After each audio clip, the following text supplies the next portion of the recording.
And while Israel does what it needs to in order to protect its citizens, well, the Obama administration has been reluctant to vocally back one of America's closest allies.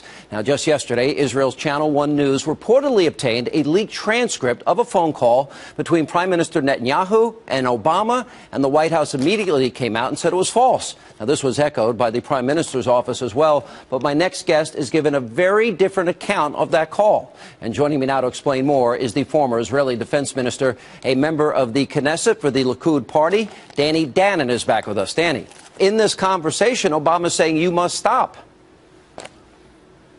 Good evening, Sean. I think President Obama and Secretary Kerry, they live in an imaginary world. What do they expect from us to do with the Hamas?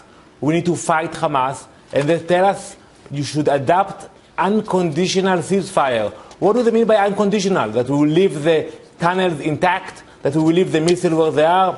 I think we should tell to our friend in the U.S., we cannot do what President Obama is asking us. We have to do what the U.S. did when you fought against Osama bin Laden, against the Taliban. You fight with terrorists. You don't negotiate with them. You don't beg for a ceasefire. If 3,000 rockets were fired into America, you can bet your bottom dollar we would take out the infrastructure of those people that fired those rockets.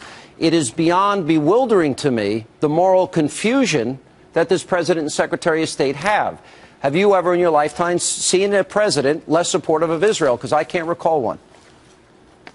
I want to remind you that President Obama, when he was a senator, he came to Israel as a candidate. And he spoke in Sderot, in the southern part of Israel. And he said, and I'm quoting him, that if somebody would shoot rockets into his house where his two daughters sleep at night, he will do whatever he needs to fight them. I have my two daughters now sleeping at my house. Every night they have to run to the shelter.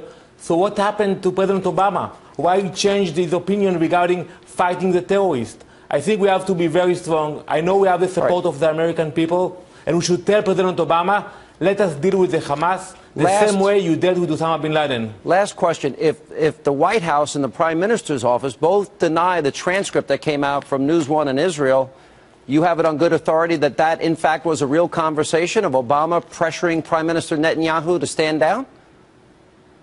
We heard a lot of reports about this conversation, but you know what? Look at the statement of the White House from today. Look at Secretary Kerry, what he's telling now to the media.